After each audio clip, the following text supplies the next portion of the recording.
ibyo ni ibisanzwe. Amakanisa niyo ya mbere ubungubu asigaye atera umuntu. Umukristo wari umaze mu ishengero imyaka yose kuva yavuka, akaba yava mu ishengero, akaba yakora icyaha bitewe n'ibyo bamubesheye, kubera ko abantu bamuketse.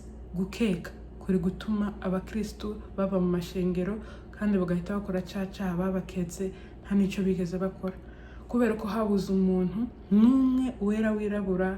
Habura umukristo umwerera imbuto, habura umupasiteri umwerera imbuto, umuvandimwe umwerera imbuto, bose bamuteraho amabuye akava mu ishengero, akaba yaba icyo bari bashaka kwabaca. Ibyo bintu bireze cyane ubungubu. Abakristo ubungubu sinzi, kera ngiye nari nzi ko amakanisa umuntu mu ishengero ariho ahantu hambere ahurira abantu bamwerera imbuto, bamwegera. Ugize icyaha, wagira ikibazo icyo ari cyo cyose bagukeka, ukabona abantu mu ikanisa bakwegera. Ariko ubungubu nibo ba mbere bamuterwaho ubwatsi, bakamuvuga igikundi, gusohoka umwanya wose nibo bari kuvuga. Reba noneho nk'iyo video y'urukozasoni baba bamubesheye, batazi ko hano AI iri gukora ibitangaza by'ama-edits. Ni igitangaza gikomeye, birababaje cyane twitwa ngo turi abakristo tukananirwa kwegera umukristo mugenzi wacu.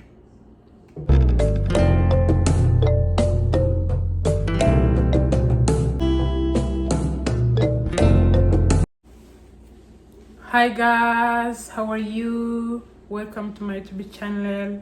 Nitwa Jane, wewe witwa nde? Urakoze tubane muri iki kiganiro. Nimba uri mushasha, thank you so much. Subscribe, click notification, comment, byose urabyemerewe. Ndagushimiye wewe wakoze subscribe hano, ukaba uri mu ba subscribers hano 1000 kirenga. Ndagushimiye ku mwanya wawe, kuba waratwizeye ntituzaguhemukira. Ibiganiro hano ko dushobojwe ni back to back, kandi ni ibiganiro bidufasha muri ubu buzima. Urakoze cyane. Rero uyu munsi ikintu ngiye kubabwira, uyu munsi iki kiganiro gitandukanye n'ibiganiro byose nakoze, kuko ni ikiganiro kimbabaza. Nari maze iminsi mbibona nkagira ngo none ni ibintu bapfa kuvuga gusa kuri social media. Ngewe ubwanjye mfite umudamu twavuganye, ampeza iyo video bamwandikiye, bamwohereje, barafata. Hano hanze hari abantu bari gufata, ntabwo ndi kuvuga noneho ngo naba handi kure, oya, muri sosiyete y'abanyamurenge. Ibyo bintu byabaye muri Kenya iki cyumweru gishize, nimba atari 2 bishize, nimba atari iki gishize turimo. Umudamu ufite abana, ufite umugabo wubatse, baragenda bafata video y'umukobwa wambaye ubusa buri, barafata bashyiraho umutwe we, batangira kuyinyanyagiza hano hanze kugeza imugezeho. Nawe urabyumva, wirebe nawe umuntu w'umumama, bafate video yawe batangire kuyikwirakwiza ku bantu kugeza aho ikugezeho, igere ku muryango wawe uvuka, igere ku muryango wawe washatswe, igere ku bana bawe, kubera ko social media ni ikintu kitashira. Nimba ari video yabayeho, izongera igaruke igihe runaka. Hari ingaruka zikomeye. Hari umutipe ngo uri hano muri Amerika, uri Arizona, ngo n'abandi 2 bari Canada bari gukora ayo mahano. Sosiyete abanyamurenge, abo ngo abanyamurenge. Kurumva icyo gitangaza gatoya, umushwane nawe, ugira ikibazo ushwane nabo, bagukorera igitangaza cya video. Hano hanze bari gukora editing, bakaba bafata video yawe bakayiha umuntu akabakorera edits, bagafata umukobwa wambaye ubusa, batitengura umumama, batitengura umukobwa wahehe, bagakubitaho umutwe wawe hejuru. Uyirebye nta kindi ahita abona ko ari wewe, cyangwa bakaguhuza n'umutipe wari we wese muri gusomana. Mwumva icyo gitangaza. Uwo mudamu yambwiye ari kurira, ndababara, yavuga ati nkwiriye kuvuga kuri iki kintu, please nimba nawe uri kubikora wigwize ubusa kubera ko icyo ni ikintu gifite ingaruka ku miryango no mu ikanisa ngo video iragenda abakristo bose barayibona. Umupasiteri arahaguruka mu ishengero, amaze guhaguruka aravuga ngo se ngo mwabonye ira video, nk'uri ku blaga. Pastor mzima anasimama, mumeona ile video, ukagira ngo ni video y'ubukwe iri kugenda isirikira mu bantu, cyangwa se ni video nziza. Video navuga ko ari urukozasoni mu bantu. Amplisi ari umudamu uri guseba icyongeyeho umukristo. Kera hari habaho, njyewe nakuze nzi ko mu ikanisa ariho hantu hambere ukirira ibikomere. Ikintu icyo ari cyo cyose waba waragize wagera mu ishengero ukumva uraruhutse. Ariko ubu ngubu ibintu byarahindutse, ibintu byarahinduye isura. Mu ikanisa niho hantu hambere abantu bari gukura ibikomere. Mu ikanisa niho hantu hambere hari urugomo. Mu ikanisa niho hantu hari abantu baroga, abarozi kabo hariwe. Yakuroga akaroga n'isazi, abarozi. Mu ikanisa niho hari kuva abagabo bari kugenda bakora ama edit y'amavideo y'abadamu bambaye ubusa. Uwo mudamu sinkeka ko azakomeza kubana n'umugabo we, kandi nibakomeza kubana ari cyizere runaka azamutakariza, hari cyizere rubanda yamutakarije. Ibyo bintu biri gukogwa n'amashengero atandukanye. Yari kwambwira nge ntahasi ngo Kisarani, nimba ari Kisarani muri Kenya murantunga, nimba ari Kisarani, nimba ari Kisarawe, ngo kuri Umoja, ngo kuri Kitengela, ngo ayo makanisa yose ngo yabonye video ye, kandi habuze n'umuntu n'umwe ngo umwegera. Igitangaza bose bakamavuga ngo twabonye video ya runaka yambaye ubusa. None ndi yari yambaye ubusa gusa, bamukubise undi mutipe bigaragara ko bari gusambana. Ibintu ndi kuvuga bantu b'Imana ni ibintu byabaye ku muntu umeze nkanjye, umeze nkawe. Umudamu ufite abana wubatse, ufite iyeshima ze, uko neshima zake, ufite icyubahiro cyo mu muryango, bikogwa n'abatipe b'abanyamurenge bagenzi be. Si ukuvuga ngo ni umunyamurenge wambaye ubusa yabikorewe n'andi moko ye. Ibyo bintu biri gukogwa n'abanyamurenge. Murumva aho tugeze. Noneho mu ikanisa iyo bigenze gutyo, umuntu asigaye amava mu ikanisa kubera ko ugerayo bose bakakureba nk'ikimbwa ihazi, bakagutaho utwatsi. Hakabura n'umuntu n'umwe, departement zose ziba mu ikanisa, sinzi abadiyakoni, sinzi abakorari bagenzi bawe, abayumbe, abapasiteri kugeza ku rwego rwo hejuru. Umupasiteri akifata ngo mwabonye iriya video bose ngo kwe mu ikanisa, ukagira ngo ni ikindi kintu cyabaye. Really? Amakanisa y'ubu ngubu amarika abakristo.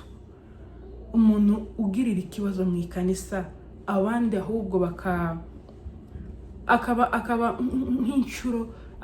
nk'inshuro y'umugani. Ikintu atakoze, ubusambanyi atakoze, bakabumwitirira. Umukristo akagenda akava mu ishengero, akagenda nk'ugiye kwangara. Hakabura n'umuntu n'umwe umugendera avuga ati ibintu byakubayeho ni ibisanzwe, ibintu byakubayeho bibaho, cyane ko atari nawe nubwo byababyo. Hari umukobwa babikoreye uko nguko, aragenda ataranasambanye, ataranakoze n'ikintu na kimwe, niho wari ubinibwirira. Aragenda ava mu ikanisa, mu mashengero utekereza ari muri Kenya no muri Afrika yose, ava mu ishengero aruha bivamo. Ibyo bamwitiriye, ibyo bamuketse amezi n'amezi, aruha aragenda bumusambanyi kabuhariwe. Uko ibyo ndi kubabwira nabaheza na message, yarabimbwiye. habura n'umuntu n'umwe umuvandimwe wamwegera avuga ati komera ibyakubayeho bibaho, iki ni igihe gusurimo. Abantu iyo bakubona mu bibazo mu bihe runaka uri gustrugglinga baza bibagirwa ko ari igihe gusa. It's all about time. Ni ibihe nta muntu uzuhora mu bibazo, nta muntu uzuhora bwibwa nabi, nta n'umuntu n'umwe uhora mu byaha. Ikintu cyose kigira iherezo. Iyi video mumbabariye nitonze cyane, ibintu byarambabaje cyane. Nawe uri kunumva ntabwo iki ari ikintu cyoroshye kubyuka ugasanga site yose ni wewe. Wabonye video ya runaka, wabonye video ya muka runaka, wabonye video ya runaka. Urugero n'umunyabyinshi avuka kwa runaka ise n'uyu, bose bakamatangira umurara we n'utamuzi na se bakamuvuga bakamanuka. Ibyo ntabwo ari byo by'ingenzi kubwibwa ngo nuwa runaka n'uyu imirara ikavugwa. Oya, icambere nukumenya ngo ibyamubayeho yarabyakiriye. Hari itandukaniro ryo guhura n'ikibazo, ryo kugira ikibazo no kucakira. Ni ibintu bibiri bitandukanye. Kubera ko abantu bakira ibibazo bitandukanye kandi bakabyakira mu buryo butandukanye. Ni ukuvuga ngo icyo kintu completely gihita kikumara icyizere, icyambere kikagusigira stress, kikagusigira depression y'igitangaza.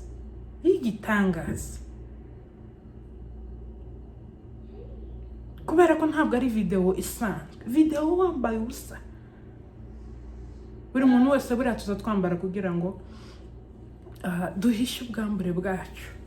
Ariko reba video mutuzima iri gusirikira kandi n'abantu babigizemo uruharo bamuzi for no reason, kubera ku nyungu zabo, kubera ko sinkeka ko bapfa kubikora badafite inyungu. Icyo ni ikibazo gikomeye, ni ikibazo gikomeye. Icyo ni ikibazo gikomeye cyane. Uretse n'izo videos, umuntu ashobora kugira ikibazo mu ikanisa, muto akajya kamukona tatizo, cyangwa wagiranye ikibazo na runaka kandi gikomeye, ariko ngo uzabone umuntu w'umukristo uza kukwegera ngo akubwire ngo runa wihangane. Hizi zimepitwa na wakati. Wihangane nk'umukristo dusengana, ndabizi byakubayeho, pole, akanagukomeza umutima nk'umuntu muri kujana nawe muri uru rugendo. Ntawe wabona ubu bantu bose barashishwe mu buzima, nta muvandimwe wakwegera ngo agutere intege cyangwa se ngo agutere imbaraga abe yakwegera abe ahubwo bicuro z'umugani ukazunguruka umve serious, akamenya ko runaka yagiranye ikibazo na runaka, akamenya ko runaka yagize ikibazo, ariko kugira ngo azakwegera. Iyo ntambwe muri iki gihe yarabuze.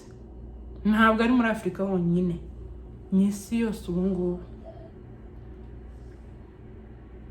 ngubu hari ama edit. Ntugapfe kwegera gufata video ubonye ngo uhite uvuga ngo ni runaka. Ujye witegereza, wongere uyitegereze, ufungue na macho, fungura amaso, wongere utekereze, wongere uyirebe neza. Ni ibintu byoroshye, wasanga video yanjye hano hanze. Editing AI iri kubikora. You have to be careful. N'umuntu wese uri gukora ibyo bintu wigaye, wongere wigaye cyane. Ni ibintu biteye isoni, binababaje cyane. Kandi ugahita wizera ngo ni video yanje cyangwa se y'undi muntu. No. Ngubu bareditinga, nta kintu na kimwe bato editinga, nta nicyo bataguhuza nacyo bashatse kukugirira nabi. Umuntu washatse kukugirira nabi hano kuri social media, nta kintu atagukorera. Yagukorera igitangaza cya video waza wireba n'uri kukureba agahita abona ko ari wewe uri mwene runaka we wazi. Wa muhungu we mwabahungu we cyakora ni nagakundi k'abahungu nako se n'abagabo bazima banakiliza abo ariko ibintu bari gukora ni by'ubuswa mu bantu video kweditinga umuntu ari gusambana cyangwa se kweditinga video y'umuntu yambaye ubusa niki bitumariye cyangwa se niki bimariye abantu, to be honest nta na kimwe, ko n'ubugome. Muri kwangaza abantu bakumva ko batari comfortable, batari kwiyumva mu bandi bantu kubera iyo video. Ni ikintu, to be honest, kigusigira ikibazo muri mento, kubera ko icyo kintu sinzi ko cyapfa kuva mu muntu gusa mu mutwe. Mwirinde gutera abantu bikomeri kubera social media. Hano abantu barababaye, abantu bari guhura n'ibintu bitandukanye. Social media video ni ikintu gihoraho, ni ikintu nubwo mwakideletinga anytime irazuka ikagaruka. Abagabo muri gukora ibyo bintu, abahungu muri gukora ibyo ngibyo kubera kweditinga, mwakorera umuntu ikindi kintu ariko apana kweditinga video y'umuntu wambaye ubusa mugashyiraho umutwe w'umuntu, mukamushiraho umugabo bari gukora ibyo bakora. Muhagarika ibyo bintu, ntacyo bidufasha muri society yacu. N'indi society yari yose nta muntu n'umwe wakwifuza kubona umuvandimwe we ari kugaragara atambaye, yambaye ubusa. Video ni igikomere, ni ikintu kibabaje cyane, byarambabaje, yabimbwira arira. Ati wihangane mwene data, iyi si ibihe nta muntu uzugwana n'ibihe.